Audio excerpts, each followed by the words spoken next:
Hi, you're saying this message because I want to let you know that I'm running a next workshop on March 27th on media strategy.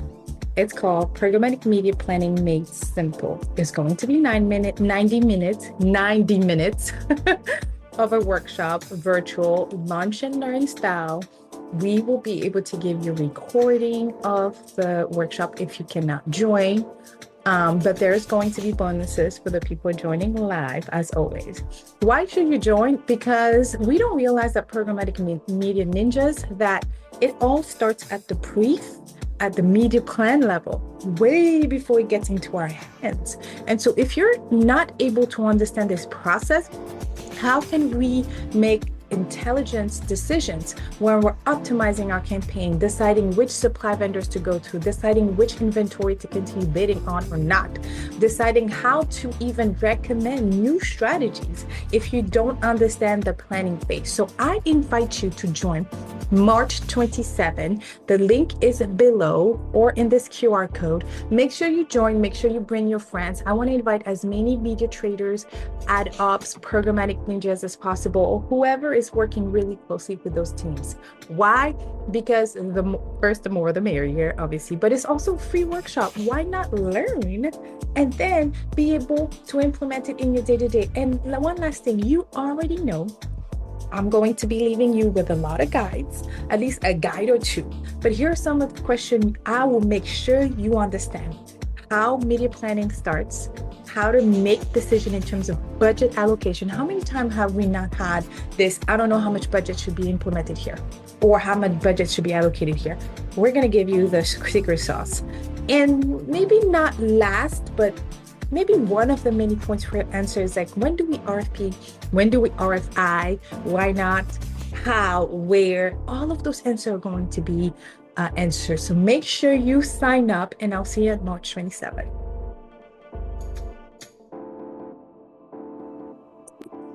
All right, welcome to another episode of the Programmatic Digest podcast. I am your host, Ellen Parker. Thank you for joining us today. We have a special guest, Anna Tarasevich. How are you doing today, Anna? Completely fine. Thanks for asking and super thanked for having me today. I'm greatly appreciated. I'm very excited to talk to you because we're going to talk about leadership in our industry, which is the advertising technology world, ad tech, programmatic, you name it. But before we even talk about the topic here, did I pronounce your last name correctly? Yes, completely. So I know that it was rather complicated to pronounce it, but you succeed for sure. Okay, whew. Okay, good. Because I do want to honor you and your name, like I said, and and I wanted to make sure I did it. But I usually practice in front of the mirror, but this time I forgot. So I wanted to make sure. So thank you again to be here. Tell us how you started. Like tell us first let's talk about where you are now, and then we'll take a step back to see how you got started. So what do you do right now? At the time, I'm leading accessmarketplace.com. So this is the ad tech company Mhm. with a three core product within. We had started like with a specific connector aimed to make the unique integration between publishers and demand partners. Let's see, just imagine that you are the advertiser and you are looking for specific publishers to get onboarded, to get the supply from there. And you can use our technology just in order to make this integration super easy. You, at the demand partner, you see the exact list of potential sources and all that needed to be done just to choose and to click a couple of one button to make the integration. And in case if everything is fine for the publishers as well, so the trading process is started. It's just like I would say that Tinder for programmatic. Now we have two fresh products as well, like pre-bid wrapper technology, aimed to onboard the direct website owners. Okay. And we have own websites as well. So we are creating by our own. At the time, the amount is not so high, like 85 own websites, but it's still in process actually, and we have the ambitious plans for 2025, considering this product. From the demand side, it's usually monetized using Privileged technology. So we are a tech company, and the freshest product that we have is actually the Programmatic SSP platform. So this is something that all the efforts are focused at the current moment of time. Yeah. Lots So of teams are working on it. So these are the three options so that we have at the current time. yeah. Yeah. And for my listeners or my viewers on YouTube, let me break it down even more because what Anna and her team are doing is very unique, is very special, right? Because they're connecting buy side and sell side. They're offering this technology. I want you to see them as the connector because one of the things we don't do a great job at doing as buyers, as traders, is reaching out to the sell side, reaching out to the supply side, trying to figure out. I mean, this whole curation conversation boomed last year, right? We're recording this in January 2025. It'll probably go live in the next, I don't know, we'll see. Very soon, actually. But I want you to remember, like when you hear Anna speak or anybody on the supply side, the sell side speak of demand partners, that's you. That's the buyer. That's the brand that's having demands, which makes more sense than buyer. But anyway, the demand partners, that's us. Okay. And so for someone that is a director, someone that's even trading on a campaign, you are trying to figure out which inventory to select, which publishers to go for. You're trying to connect directly to the source. That's when you want to pull in a technology like Axios, I'm sorry, Axis Marketplace. Axios is totally different. Axis Marketplace. So thank you for the introduction, Anna. But how did you, let's start talking about women in leadership, first of all, in general, and at tech. And I want us to have a real conversation for our listeners because I'm a woman, I identify as one.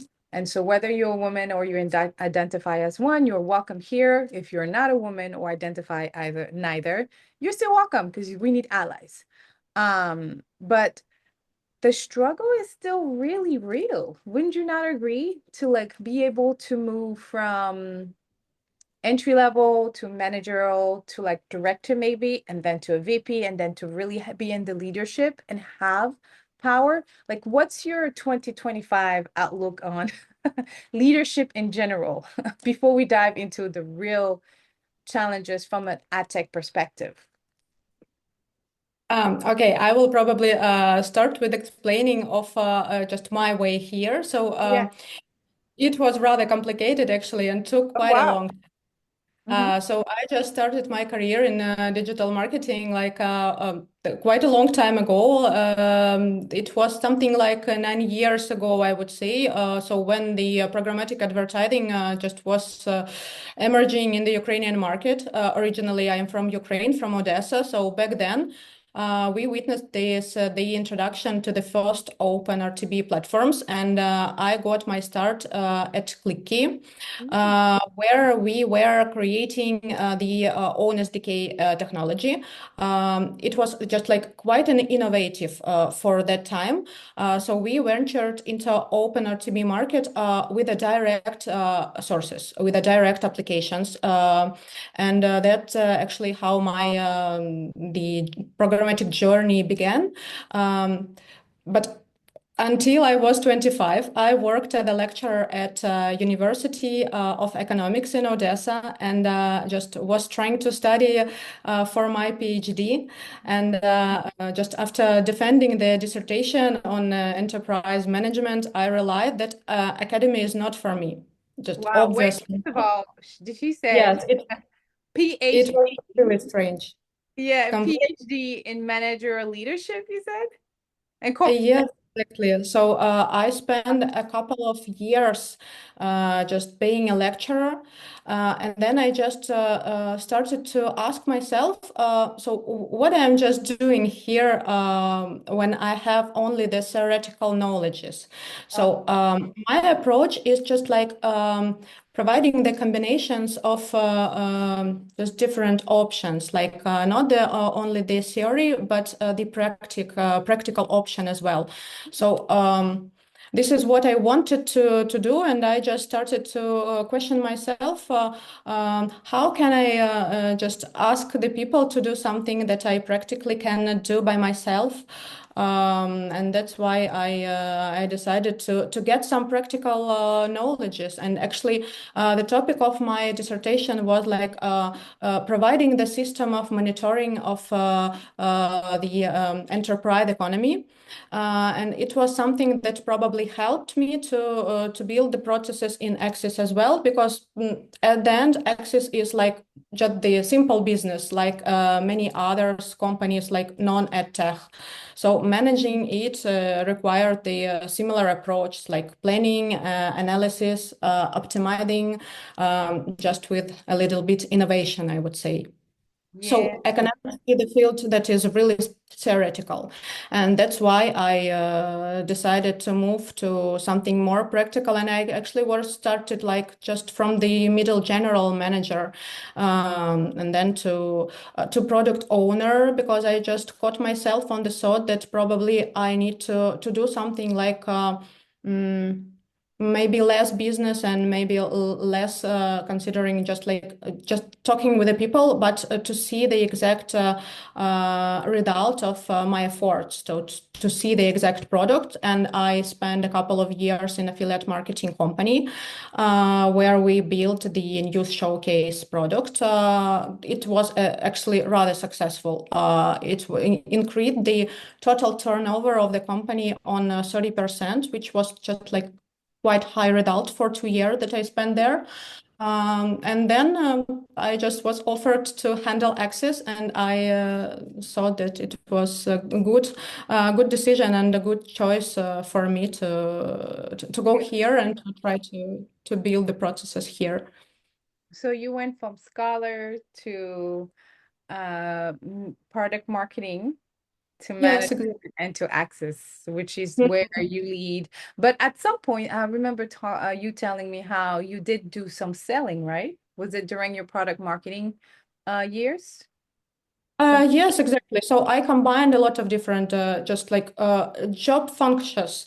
So selling, product owning, dealing with a developers team, dealing with a stakeholder. So it seemed that I just tried myself almost in all the spheres in the tech. Yeah, yeah. There's definitely a lot of position. And so what have been maybe some challenges that you came across that maybe someone listening is currently living? And how would you say you addressed it as we moved up or as you've tried a different position? It's a very nice question, actually. So I would probably start with the challenges overall, which women face in actually in leadership and while they are just going to their targets. So especially in tech and at tech spheres. So.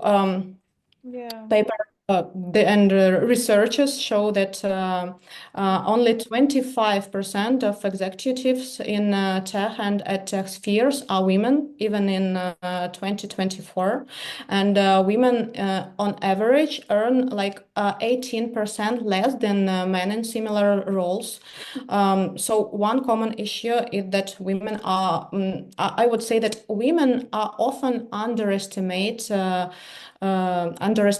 at first. So they Yeah. have to work like a little bit harder and to provide their skills and competence.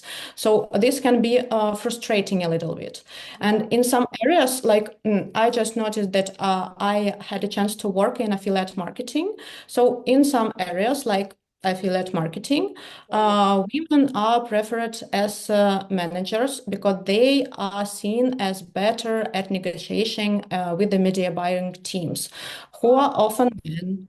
And while this can create the opportunities for the companies, it also shows such kind of stereotypes that they actually still exist, and even in 2024, 2025, and possibly they will exist for some years in future. So in the programmatic and ad tech sphere, similar challenges exist, but they tend to be, I would say that maybe more formalized and less direct compared to affiliate marketing. That's Ellen Parker Consulting. Thank you so much for engaging, watching, listening to our content. Don't forget to subscribe to any of those channels and leave us a review and maybe share it with somebody if you think it makes sense. I want to let you know two ways we can work together. We are here as an education consultancy. That means that you can hire us on a one-on-one via our course or our program, or for your team. It's very hands-on keyboard. Like I dive into the DSPs, the SSPs with you and develop internal processes. We do optimization boot camps and optimization workshops, analysis workshop, critical thinking workshop with your team. We're super hands-on, we're super engaged, and usually work with those teams for about 6 to 12 months, either on a weekly basis or on a monthly basis. The second way to work with us is on a hybrid model. So hear me out. Most of us have a lot on our plate, and sometimes we just need to delegate some of this stuff so we can keep focusing on our magic. We also offer a hybrid model where we come, do the work, and train somebody to take over eventually, whatever that looks like. So if you're interested, make sure you email us at info@heleneparker.com.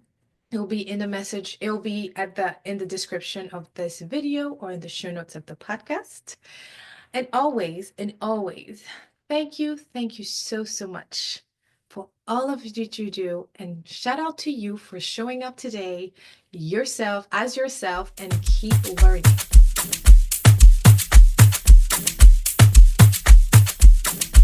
Less direct compared to affiliate marketing. So, but they are present. And for example, there is often the assumption that if you are the woman in a leadership role, so it's my own experience at the time, especially when you are CEO, so there possibly must be a male decision maker behind the scenes.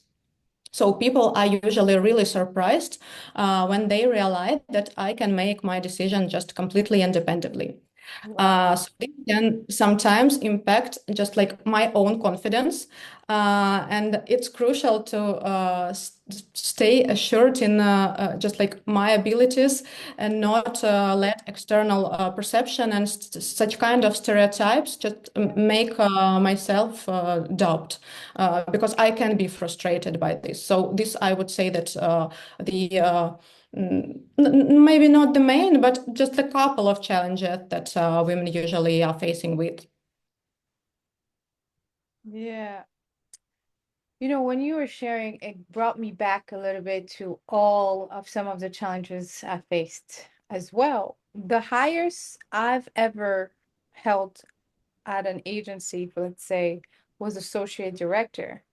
But I specifically went to pitch for the director position and got denied. And then it was given to a man that I trained. There's another situation where I went for VP of that department and same thing, right? It went to an older man. And so I've experienced and it blocked me. And that's one of the reasons why in 2019, I said, F it. I said, bump this, right? Because it was too much. Why would I stay at an AD level, associate director level, and I had close to 8 years in experience. And now I'm going on like 12, 13. But at that time, I was moving on to the 10-year mark. And so that's one of the things I want to address here is that maybe for me, it was 6 years ago when this happened before I started working for myself, but I still talk to women in our industry that are going through this. Like, I don't see a future for this company, or they'll come and say, I absolutely love what I'm doing, but I have a toxic leader. Um, and what would you, I wanna ask you for your advice. Like, if somebody comes to you for those scenarios, what would you tell them to do? Or what would Anna do? Um, uh, I would say that the women shouldn't just underestimate themselves. So they should believe in their abilities and never let anyone just shake their confidence. And the most important, that just don't do it by yourself as well, because. That's very It's rather complicated actually, and especially when you're a young woman, young and ambitious, and in such cases, it's really complicated to deal with the just influences that can affect on just your self-confidence. Um, so yeah. I would say maybe I will give the advice just not to be afraid to understand the strong and strongnesses and weaknesses, and to work on the weaknesses, and to just um, make yourself in a position where your strong points just are valuable, and you should not underrate yourself in any cases.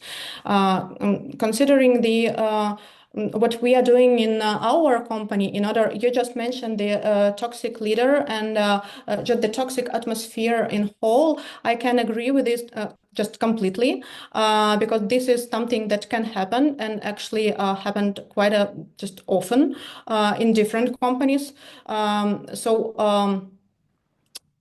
What I think that should be necessary to do in order to support the growth of just like women leaders, I would say that there is needed to develop and create some communities, like build something where the women can share their experience, knowledges, provide advices to each other, just like Very good. support each other.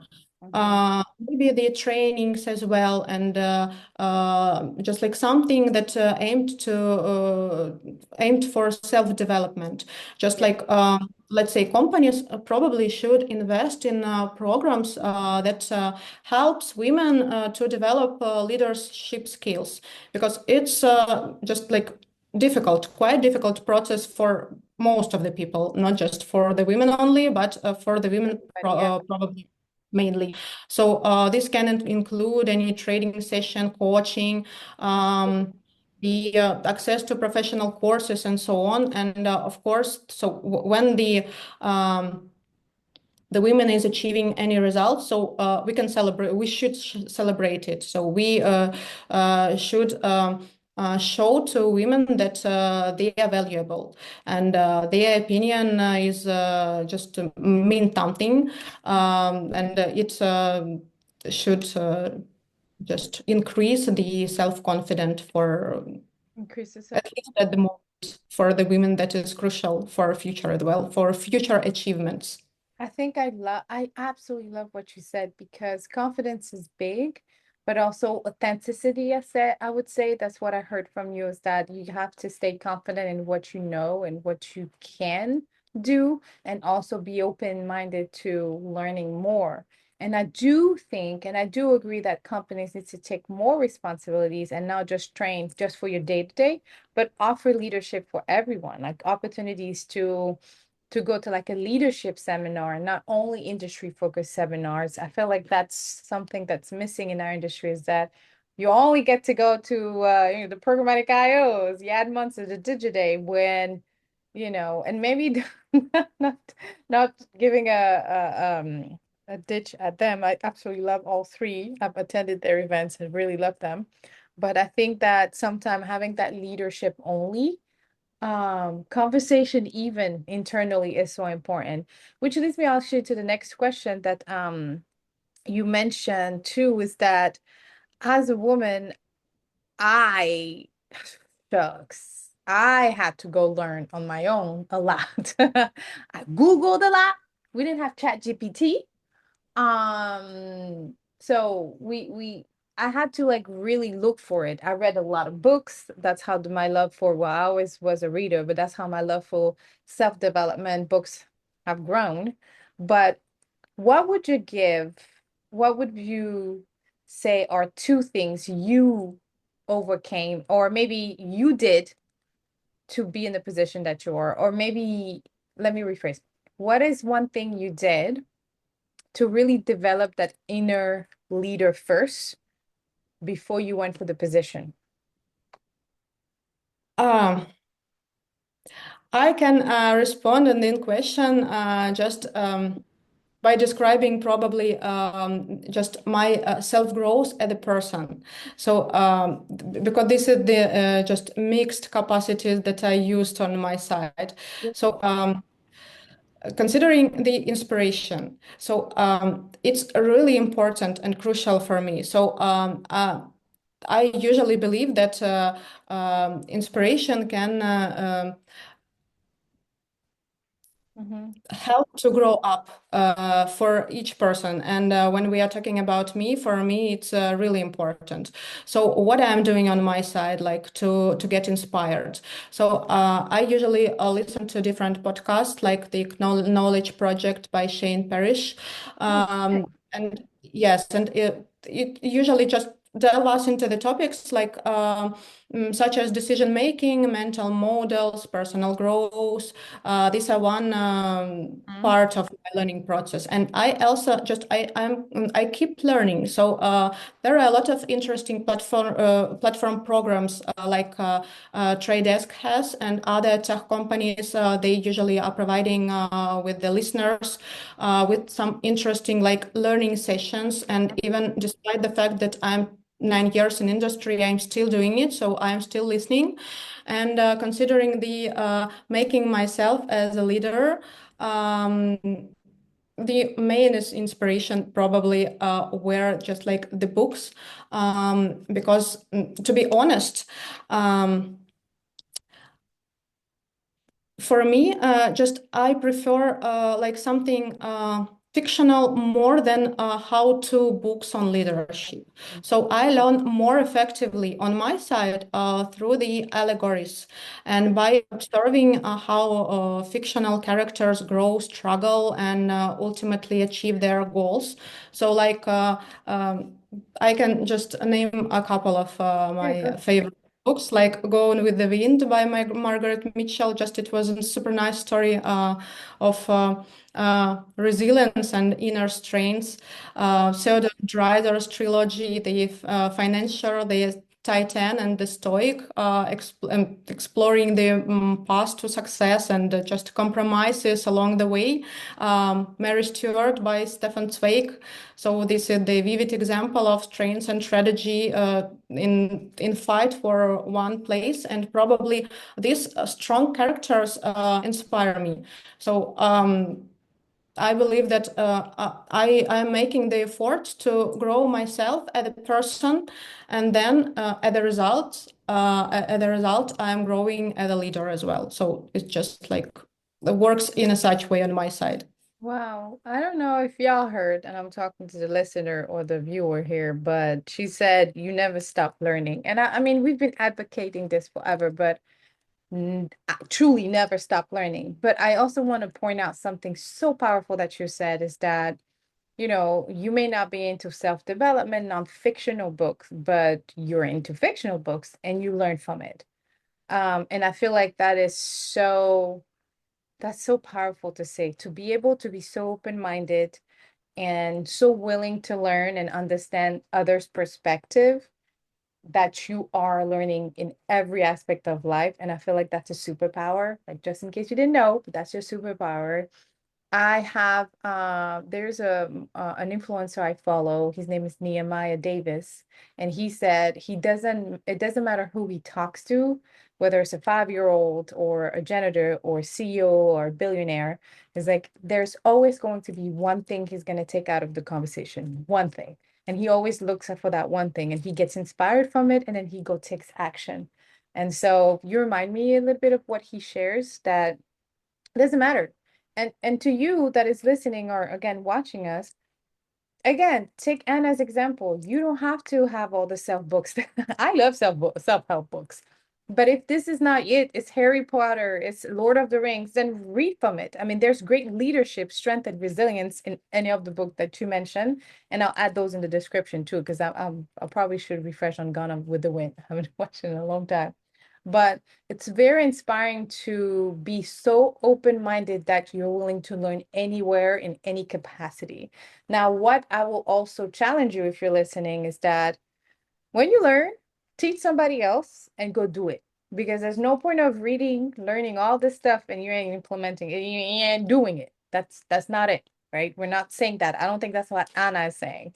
Anna is saying go learn as much as you can, learn hard, learn fast, and then implement what you're learning. And so with that said, Anna, as we wrapped up here and go to the closing segment of the podcast, I want to ask you this one question I ask all my guests is that aside from the amazing gems and advice you gave, right? What is one thing you wish you knew when you were first starting, like a freshman in the industry, that you know now and you wish you knew before? Like, what is one thing? Um, One thing that I wish to knew, let me think about it. Um, Probably that everything will be okay Oh, with my career and with me as well. So I shouldn't be afraid. So this is something that I'm struggling of every time, and especially in the past. So I always was not completely confident in the decision that I was making, and I just needed to know that. Anna, everything will be okay for sure. So you will achieve everything you want, and you will have everything you want, and you just not you shouldn't be afraid of anything. oh Just my God, do. that's so good. That's so good. And yes, don't be afraid. We often say you gotta walk by faith, not by sight. And so walk by faith, right? Don't walk by sight because you can only see so much so far. And so there are things you need to do and you're capable of doing that your eyes can't see yet. But Yes, because a lot of time is wasted on the when you're adapting about the making the decision, yeah, and this is the crucial point that should be fixed. And if I knew that everything will be okay with my career, actually, that, uh, that's important. despite of all the challenges, so probably I just would not waste so much time on thinking about the decisions, if I overthinking, I would say, if I am making it in the right way or not. That is so powerful. And so I want to leave everyone with this message that everything will be okay, to keep learning, stay open-minded, that we all are leaders in some type of form. We all have some level of leadership, even if you're not inspired to be a leader or quote unquote to be in a higher position or to get promoted. I want to let you know that we are all leaders within ourselves because we look out for each other. We have to be servant leaders, which is always like team oriented, result oriented, learning oriented, all of the above. And so I hope you heard several of the inspiring message that Anna just dropped in our faces right now because that was so good. And I hope that if you're in a situation where it's very toxic, just like what Anna is saying, everything will be okay. It's time to take action. It's time to get yourself out and remove from the situation and go continue learning somewhere else and do and work your magic. Okay. So, like, you can still take action and try something new as well. And if it's the opposite, where you are in a situation where everything is great, then make yourself uncomfortable. Go for that position. Take the risk, right? I mean, something that Anna said was have the confidence to go for it. Go ask that question. Go advocate for yourself, she said. And so, Anna, thank you so much for being here and gracing us with so much gems and inspiration. I would also like to drop a special shout out to the Women in Programmatic Network. You've heard Anna also said that you sometimes you can go further when you're not alone, right? Like you can go, what is that old African proverb? Isn't it if you want to go far, go together or something like that? Something like that, but it's definitely the point that I wanted to say because we can inspire just like seeing the super successful women that have been already achieved everything. Yeah, yeah, exactly, exactly. Oh, it's if you want to go far, go. Or if you want to go fast, go alone. If you want to go far, go together. Anyway, I'm sure somebody's gonna let me know in the comments, or or I'll fix it in the description of this video after this was recorded. But Anna, thank you so much for joining us again.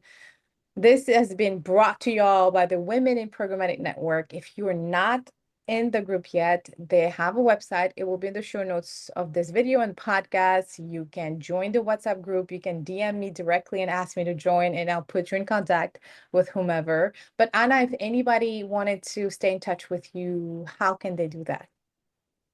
I will share my contact details after the call with you. Super thanks. It was really nice to talk Yes, yes. and share at least a share of my experience. Yes, of course. No, thank you. And we'll have Anna back because this was too good to be just for like 30 minutes. We needed more. We need a whole sermon. We needed a whole hour from you. And maybe we need a book, Anna. Have you considered? Of course. Yes, I think we need a book. So let us know. Let us know first when when the book come out. By the way, I am writing notes from time to time that maybe when I'm will get a little bit older, I will have something. There it is. There it is right there. So thank you again and Thanks a take lot. care.